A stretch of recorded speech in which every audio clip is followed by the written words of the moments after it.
الحمد لله رب العالمين والعاقبة للمتقين والصلاة والسلام على أشرف الأنبياء والمرسلين أما بعد أعوذ بالله من الشيطان الرجيم بسم الله الرحمن الرحيم انما يريد الشيطان ان يوقع بينكم العداوة والبغضاء في الخمر والميسر ويصدكم عن ذكر الله وعن الصلاة فهل انتم منتهون صدق الله العظيم وصدق رسوله النبي الكريم ان الله وملائكته يصلون على النبي يا ايها الذين امنوا صلوا عليه وسلموا تسليما الصلاة والسلام عليك يا سيدي يا نبي الله وعلى آلك وصحبك يا سيدي يا حبيب الله اللهم صل على سيدنا ومولانا محمد معدن الجود والکرم وآلہ وبارک وسلم۔ تمام تعریفیں اللہ تعالیٰ جل جلالہ کے لیے، ہر قسم کے درود و سلام نبی رحمت سید عالم نور مجسم آقا کل ختم رسول دانا سبل احمد مجتبیٰ جناب حضرت محمد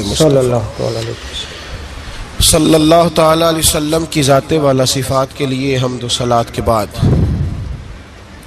قرآن مجید فرقان حمید کی سورۃ المائدہ آیت نمبر 91 اللہ تبارک و تعالی نے فرمایا انما یرید الشیطان، بے شک شیطان چاہتا ہے، ان یوقع بینکم العداوۃ والبغضاء، کہ وہ تمہارے درمیان عداوت اور بغض پیدا کر دے۔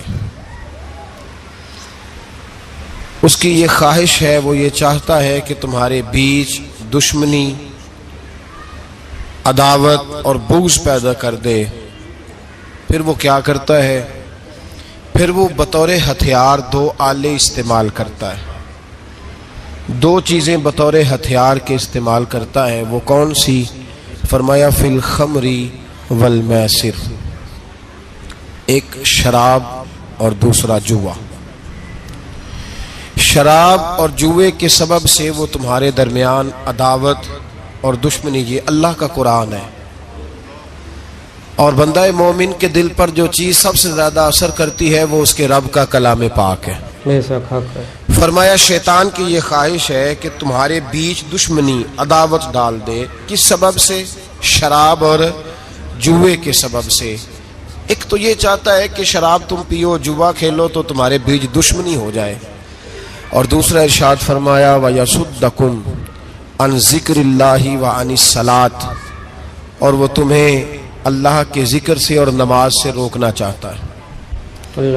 گویا جو شراب پیے گا، جوا کھیلے گا، وہ ذکر سے بھی رک جائے گا اور نماز سے بھی رک جائے گا۔ بندے کے ذمہ دو ہی حقوق ہوتے ہیں، حقوق العباد اور ایک حقوق اللہ۔ تو اس آیہ مقدسہ نے دونوں باتوں کی وضاحت کر دی کہ جوا کھیلنے والا، نشہ کرنے والا، شراب پینے والا نہ حقوق اللہ ادا کر سکتا ہے اور نہ حقوق العباد ادا کر سکتا ہے، فارغ ہو جاتا ہے۔ اور پھر قرآن مجید نے جو دستک دی ہے نا دلوں پر، وہ بڑی انوکھی ہے۔ یہ دونوں باتیں بیان کر کے میرے رب نے سوال پوچھا اپنے بندوں سے۔ ارشاد فرمایا اللہ کریم نے دونوں باتیں بیان کرنے کے بعد، اور سوال کا انداز بڑا انوکھا ہے، فرمایا فَهَلْ أَنْتُمْ مُنْتَهُونَ، تو کیا تم باز آ گئے ہو؟ ارشاد فرمایا کیا تم کبھی آپ ان لفظوں کا حسن سمجھیں، قرآن مجید کے ان الفاظ کی گہرائی کو سمجھیں۔ فرمایا تمہیں بتایا ہے کہ شراب پینے والا، جوا کھیلنے والا نہ حقوق العباد ادا کر سکتا ہے نہ حقوق اللہ ادا کر سکتا۔ فَهَلْ أَنْتُمْ مُنْتَهُونَ، تو کیا پھر لوگ باز آ گئے ہیں، چھوڑ دیے لوگوں نے یہ کام؟ یہ سوال ہے، اور اس آیت کو رب کریم نے سوال پر ختم فرمایا۔ کیا تم باز آئے؟ چھوڑ دیا تم نے؟ میرے عزیزو، قرآن مجید نے خمر کہا ہے شراب کو، عرب کے لوگ خمر کہتے ہیں خمار کہتے ہیں عورت جب کوئی چیز اوڑھ لیتی تھی نا چہرے پہ تو اس کو خمار کہتے تھے. خمر کا معنی ہے جو چیز ڈھانپ لیتی ہے, اوڑھی جاتی ہے. تو شراب کو خمر کیوں کہا گیا؟ اس لیے کہ یہ عقل کو ڈھانپ لیتی ہے.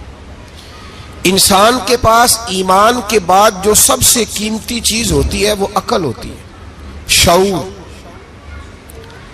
جو آدمی اب نارمل ہوتا ہے نا بیچارہ, اس کی کوئی زندگی نہیں ہوتی. 15 سال کا اب نارمل بچہ اماں پیمپر لگاتی ہے, نہ اسے کھانے کی ہوش ہے نہ پینے کی. روڑیوں پہ لوگ بیٹھے ہیں اس لیے کہ اس کے پاس حسن ہے, طاقت ہے, جوانی ہے, پر عقل. تو عقل اتنی بڑی نعمت. تو شراب, نشہ, یہ عقل کو معاف کرتا ہے. جس قوم کے اندر نشہ عام ہو جائے یا جس قوم کے دشمن اس قوم میں نشہ عام کرنے میں کامیاب ہو جائے, یوں سمجھ لو کہ اس نے ان کی عقلوں کو معاف کر دیا. ان کے مزاج, ان کی عقلیں, ان کا شعور چھین لیا گیا جو نشے کے عادی ہو گئے. اور ہمارے ہاں تو اب دلیلیں بڑی دی جاتی ہیں. لوگ پوچھتے ہیں, کہتے ہیں شراب کا ذکر قرآن پاک میں آیا, چرس کا نہیں آیا, فیم کا نہیں آیا. دلیلیں ہیں نا جناب. تو ہم تو شراب نہیں پیتے معاذ اللہ, ہم تو دوسرے نشے کرتے ہیں, تو اس کا تو خمر تو شراب کو کہتے ہیں. تو سن لو, میرے نبی پاک صلی اللہ علیہ وسلم نے فرمایا ہر نشہ لانے والی چیز خمر ہے, شراب ہے. ہر نشہ لانے والی چیز وہ شراب ہے, اور شراب حرام ہے. یہ حضور نے وضاحت کر دی. اس کی کل کو جتنی مرضی قسمیں بن جائیں. ہم گولی کہتے تھے, بچے ٹیبلٹ کہتے ہیں, تو نام تو ایک ہی ہے نا, نام بدل گیا ہے. چیز ہے شراب ہی, ہے نشہ ہی. لوگ اب نام بدل بدل کے آئے. سکون آور دوائی لوگ کہتے ہیں, سکون آور دوائی. تو بیمار کی حد تک تو بعض جگہ پہ فتویٰ ہے, لیکن عام لوگ نشہ کرتے ہیں. یہ بات جب میں کرتا ہوں تو میرے دل کو بڑی تکلیف ہوتی ہے. 8 اکتوبر روزنامہ ایکسپریس نے اداریہ لکھا, خبر نہیں اداریہ, یعنی قومی سطح پر ایک اخبار نے ایک تجزیہ دیا. انہوں نے کہا کہ پاکستان میں 70 لاکھ لوگ نشہ کرتے ہیں. کتنے؟ بول کے بتائیں. 70 لاکھ. یار 70-100 بھی بڑے ہوتے ہیں. اور میں یہ بات کر رہا ہوں, آپ سن رہے ہیں, پنکھا چل رہا ہے. ہم کاش یہ بات بیان کرنے سے پہلے میں پلٹ کر ملت کی طرف نظر ڈالوں کہ یہ وہ پاکستان ہے جو کلمے کے نام پہ حاصل کیا گیا. اور بھائی 70 لاکھ پاکستانی, اور آپ کا قومی اخبار یہ کہتا ہے کہ ان نشہ کرنے والوں کی عمریں زیادہ تر پتہ کتنی ہے؟ 10 سال سے 40 سال. تو دہشت گردی کو رو رہا ہے اور تیری نوجوان نسل کا سارا دماغ معاف کر دیا نشے پہ لگا کے. 10 سال سے 40 سال کے لوگ نشہ کرتے ہیں, اور حد ہو گئی. انہوں نے لکھا ہے کہ اس میں بوڑھوں کی تعداد تھوڑی ہے, عورتیں اور بچے زیادہ شامل ہیں. تو میرے نبی پاک صلی اللہ تعالی علیہ وسلم نے جس چیز کو حرام کہا, قرآن مجید نے کہا رجس من عمل الشیطان, شراب گندی چیز ہے اور شیطان کا عمل ہے. گندا, جس کو قرآن نے گندا کہا, گند کہا جسے. 70 لاکھ پاکستانیوں کی رگوں میں انڈیل دیا گیا. اور فٹافٹ تلاشی لینے آ جاتے ہو مدارس کی, فٹافٹ پڑھو نا 8 اکتوبر کے اخبار. اور اب ذرا کلیشن کوفوں کا رخ موڑو. تم کہتے تھے مدرسے دہشت گردی کی بات کرتے ہیں, اور تمہیں پتا ہے کہ درود والے کون ہیں, برود والے کون ہیں, یہ بھی تمہیں سارا پتا ہے. لیکن تم دہشت گردی کی بات کرتے تھے. پلٹ کے آؤ اور دیکھو, تمہارے ملک کے قومی اخبار یہ کہتے ہیں کہ نشہ سب سے زیادہ یونیورسٹیوں میں ملتا ہے, کالجوں میں ملتا ہے, اور سرکاری اداروں میں ملتا ہے. یہاں تو تم قوم کو یہ کہہ کے خاموش ہو گئے کہ یہ مدرسے دہشت گردی کی پنیریاں ہیں.